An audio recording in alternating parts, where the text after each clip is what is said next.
ఖమ్మం నగరంలోని 47, 48 డివిజన్లో ఘనంగా బోనాల పండుగ వేడుకలు నిర్వహించారు. కాల్వోడ్లోని శివదుర్గ ఆలయంలో మహిళలు పెద్ద ఎత్తున హాజరై బోనాలు సమర్పించారు.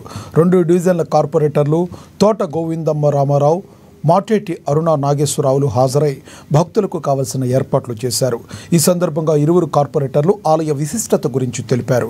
ఆలయ నిర్మాణం కోసం నాటి ఆలయ పూజారి 18 సంవత్సరాలు ఎటువంటి ఆహారం తీసుకోకుండా ఉపవాసం ఉన్నారని తెలిపారు. బోనాలంటే హైదరాబాద్కు మాత్రమే కాదని ఖమ్మం నగరంలో కూడా జరుగుతాయన్నారు. రానున్న రోజుల్లో బోనాల కోసం నగర ప్రజలు హైదరాబాద్ వెళ్లాల్సిన అవసరం లేదని తెలిపారు.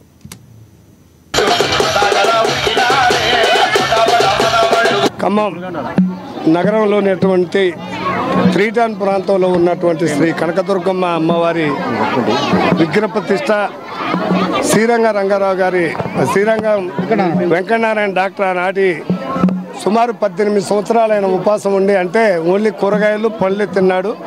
పొయ్యి మీద వండిన వంటను బంద్ చేసి దక్షిణ భారతదేశంలో ఒక అద్భుతమైన శివాలయం శివలింగాకారంలో ఒక ఆలయాన్ని కట్టి అందులో కనకదుర్గమ్మ అమ్మవారి విగ్రహ ప్రతిష్ట గత 20 సంవత్సరాల పైచులకు ప్రతిష్ఠించడం జరిగింది. గత 18 సంవత్సరాల మట్టి తెలంగాణ సాంప్రదాయం అయినటువంటి ఆషాఢ మాస బోనాలు 18వ వార్షికోత్సవం ఇది.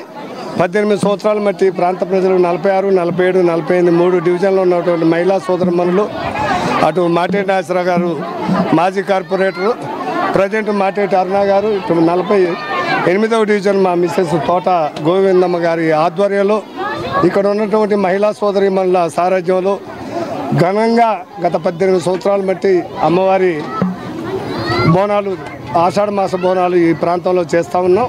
భవిష్యత్తులో గారి అమ్మగారి ఆశీస్సులు తెలంగాణ ప్రాంతానికి చల్లగా ఉండి రాబోయే రోజుల్లో గొడ్డు గోద కానీ అందరూ ఆయురారోగ్యాలుగా అమ్మవారు మమ్మల్ని దీవించాలని మీ ద్వారా నా తల్లిని ప్రార్థిస్తాం. ప్రజలందరూ సుఖశాంతులతో ఉండాలని చెప్పి ఈ బోనాల పండుగ ఇక్కడ జరుగుతుంది.